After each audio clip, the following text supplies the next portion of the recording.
exercise through faith. Sa ato ang kalihukan, hashtag jogging na, pamalandong pa. Anya kita karon mga igsoon sa parokya ni Senyor San Antonio di Padua, dinhi gyapon sa Ginsay. Sa ato ang monumento nga gihimo sa Father of Danao City, Ramon Durano Sr. Si Mano Amon, the former mayor and the congressman, mga igsoon. O niya kita sa foundation, sa iyang hinimo nga rebolto sa foundation ang pagkabanhaw sa atong Ginoong Hesukristo. Sibo kaayo karon sa lugar nga atong gihimuan ang kasaulugan nato karon ining Easter Sunday, ikaduhang Domingo, mga igsoon. O atong pamalandungan ang Ebanghelyo ni San Juan kapitulo 20 bersikulo 19 ngadto sa 30 nining Abril 24, mga igsoon. So nining tungura kundi ni Kristo atong hinumduman nga gipadayag karon sa atong santos nga ebanghelyo ang pagpakita sa atong Ginoong Hesukristo ngadto sa mga apostoles. O nining tungura sa unang bahin nadungog nato nga atong nadungog sa atong gibasa nga si Tomas the Didymos wala diha, mga igsoon. So wala siya mahiuban sa maong pagpakita sa atong Ginoo. Mao nga dihay isyu nga diin wa siya motuo. Ngano wa siya motuo? Mao ni siya ang hinungdan. Kung kita dili motuo tungod kay number 1 ato sa ninduman. Number 1, wa ta diha. Diin man ka. Mao nay pangutana sa atong panaw sa kinabuhi. Diin man kadoy. Diin man kaday. Ha? Oo. Diin man ka.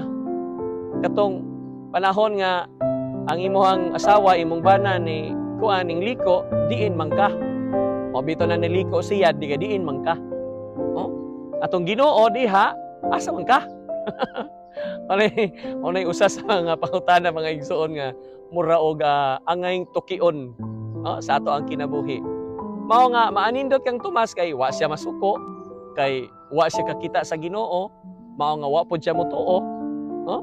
Wa pod masuko ang mga apostoles nga wa sila makakita. So ikaduha nga atong tamdan, wa ka motuo sa Ginoo kay disiparit man ka sa imong kaugalingon. Mura ba'y tawag imong gideprive, imong gihikawan ang imong kaugalingon nga sa mga butang nga angay unta nimong pagadawaton. Doon na biyay mga tao nga ingana mga igsoon nga ilang ihikaw ang ilang kaugalingon. Nindot man sad kung ihikaw nimo ang imong kaugalingon tungod sa kalibutanon.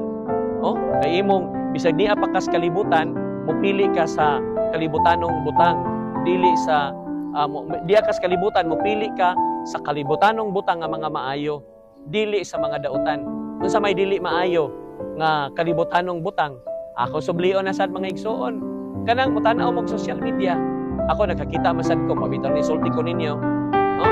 Kanang nailaki diya nga nag-exercise, nagbabay nga nagkuan, nagdasa iyang mga sinina niya tuwa mag-ilis ngadto sa kasagingan, naaman tay kwarto. So, mao na nibuhat kas butang nga diin dili maayo, mao nga imong gi-separate ang imong kaugalingon. Kay ganahan pa ka mohimog butang ikaduha, mga igsoon nga atong tamdan. Nganong nagpa-separate man ka sa imong kaugalingon? Kadigawas nga gi-deprive nimo ang imong kaugalingon, mga igsoon. Sa mga butang sa kalibutan nga maayo. Ngano man, kay siguro gipili nimo ang langitnon nga mga pamaagi. Nindot na siya kanang ikaduha nga punto. Nindot na siya mga igsoon nga imong gi-deprive kay gipili nimo ang langitnong butang sa pananglit nga kanang gitawag nato aning mubutar ka. Hapit na magid ang election mga igsoon. Mubutar ka. Nindot na siya nga mubutar ka, wa ka magpaabot nga muliho ka tungod kay naanay 500, naay 300, wala kundi sa imong kabubuton. Pero karong panahon na mao man ginay panawagan sa itong mga obispo nga mas maayo nga matulang tas presinto di lang ta mo magpaabot og ihatag. Pero nako usad kung naihatag gihatag man na. Hatag man lang. wa man naingog unsa. Basta kay limpyo ang imong kaugalingon nga mao gikini imong sentimentos imong bisag kung pila pa nakahatag diha, magpabiling gyud ang imong baruganan nga siya ra gyud mga igsoon. Wag ilain. Oo, nga kung ikaw faithful ka sa imong gibuhat, bahalag walay ihatag. Magpabilin jud ka nga tiunay. Mulagad ka sa panalitan sa simbahan. Sa pag-alagad sa simbahan, gitudluan man gid ta sa atong mga kaparian sa Ginoo nga moalagad ta nga sibo sa atong gugma, sibo sa tukmod sa gugma. Oo. So, kana mga igsoon, dito bitaw sa parokya sa Ginsay, usay makamisa ko dinhi. Tama diya kana si kolektoro. Uy, kuha kay na si kolektoro, faithful kay na siya. Manilhig na siya diha. Nahuman, mangulikta pod, mabitaw galan ako na siya kolektoro. Oo. So faithful kayo siya mga igsoon. So kana nindot kay na nga pamaagi nga atong pagahimuon. Gitudlo gina sa atong Ginoo. Pananglitan kanang manilhig ka sa inyong silingan, sa balay sa inyong silingan. Nindot sad na. Ang problema kay nanilig ka ngadto kanay gwapa, patay. Pagbantay sa imong asawa. Oo. So kana mga butanga bitaw nga normal kayo nato nga makita sa atong katilingban. Oo. So ikatulo, akong butangan o ikatulo nga disiparit ka sa imong kaugalingon, siguro dili ka ganahan og samok. Kana nindot na mahina sa mga munghi og mga mungha. Oo, nga di ka ganahan og samok. Siparit ka sa imong kaugalingon kay gipili nimo ang pamaagi sa Dios. Kana mga igsoon, maayo ka na siyang butanga. Oo. Nandini karon sa atong santo sa ebanghelyo, gitudlo sa atong Ginoo sa unang bahin niini nga mas maayo nga mahiuban tas katilingban. Ano man, kay sa atong katilingban mga igsoon, doon na tay daghang nga makatunan nga itudlo. Doon na pod tay angay nato nga angay nato nga tagaan og pagtagad. Ilabi na ko nga ato makatunan dautan. Mga igsoon, unsa may pamaagi ngano aron ato malikayan ang dautan bisag naa ta sa katilingban. Di ta magpadas bulog. Kay kini ra ba ko nung suma pa sa psychology nga kini ko nung likes, dili ko ni siya mapugngan. Oo, dili siya mapugngan. Pero mahimo ang paglikay niini kun sa atong kaugalingon mubutang ta sa atong hunahuna nga di gyud ko. Kanigingog nga di nagyud ko mo usab sa may sumpay ni ana. Kamo nalay sumpay diha nga naminaw karon mga igsoon. Oo. So, kaning mga butanga naghatag kini sa mensahe sa Ginoo mahitungod sa iyang pagkabanhaw.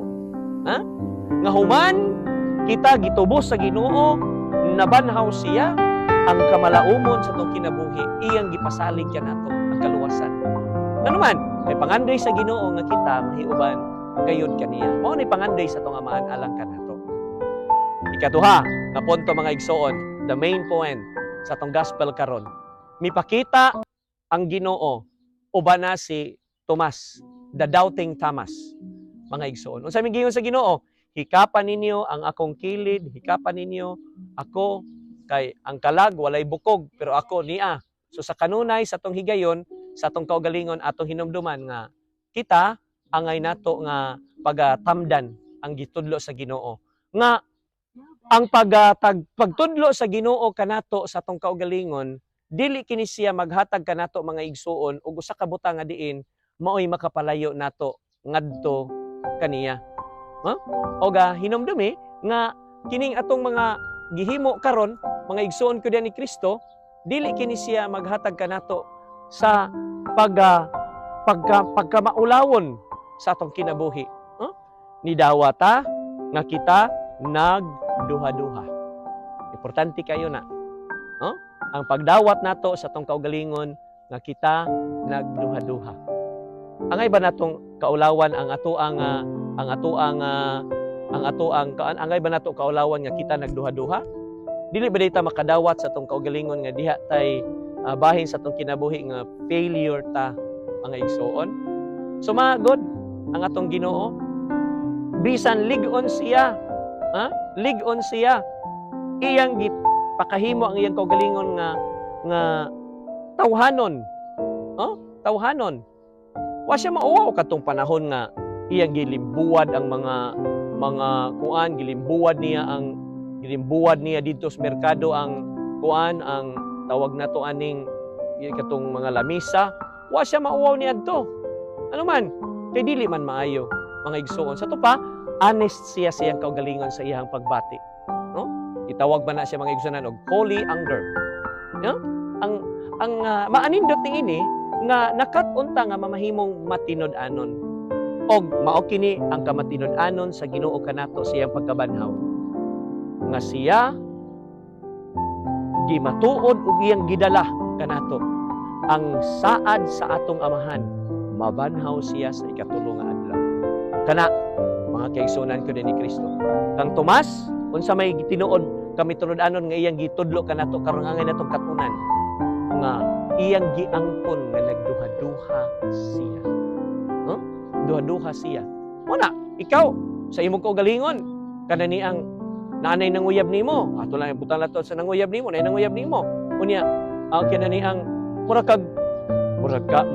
padayon ka, murag dili sa balaod ra bas kanunlo ni ana sa tong simbahan. Duha-duha gani ka, subject ra ba na? No? Kanang gipugos ka, shotgun marriage, subject ra ba na? Pwede ra ba nang maanol? Oh? Oo. So mao na nga, sa tong kaugalingon, kanang magduha-duha ganita, don't move. If you are in doubt, don't move.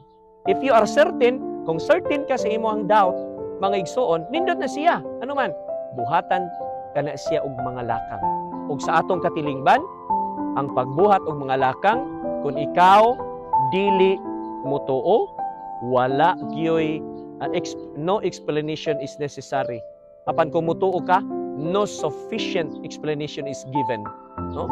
So nining tungura, unsa may pagahimon mga igsuonan? Tabangan ka sa Ginoo diha sa katilingban nga ikaw matibuok ang imong pagduha-duha nga ikaw aduna nay kahibalo unya pohon mga igsoon. Mao nga sa atong pagpadayon nini atong pagpamalandong atong hinumduman nining adlaw nga Domingo kita karon nga moadto sa atong mga beaches magkuanta tawag na tong enjoy ta sa pagkabanhaw sa atong Ginoo. So atong hinumduman mga igsoon kada ni Kristo ang kabanhawan sa atong Ginoo Kristo nagdala kanato kini o ang mga buluhaton. Ug unsa man kini to preach the gospel, ang pagsangyaw sa ebanghelyo. Ang ebanghelyo mahitungod sa pagkabanhaw sa atong Ginoo nga tinuod gayud. Ang ebanghelyo sa pagkabanhaw sa atong Ginoo nga ang atong amahan ni tuman sa iyang saad dinhi kanato. Og nga unta kita nga mga sumusunod ni Kristo diha sa iyang kabanhawan magmatinumanon usab og dili kita mga igsoon mamahimo sa kanunay nga magduha-duha lamang kundi matibuok ang atong kaugalingon sa atong pagsunod kaniya.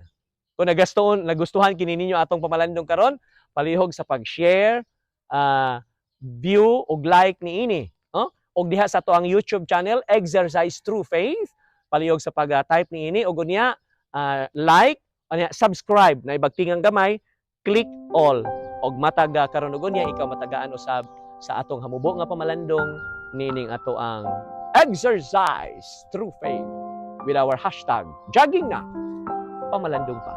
Og shout out kanato mga igsoon ilabi na gayod ni Mary Car Isaiah Marikit, ni Nelsita Kaputulan, ni Ninette Banson Ladera, mga kugihan ni sila mo share diha sa ilang Facebook page og diha usab sa YouTube channel si Wella Durano. Oy, hello Wella. Kani kaliwat gini ni Manu Amon, ni Edna Dimpas og usab ni Berna Ann Basi Pasina. Sa makausap pa, hello Berna. Pangumusta ko sa tagahapitan sa ato mga parokyano.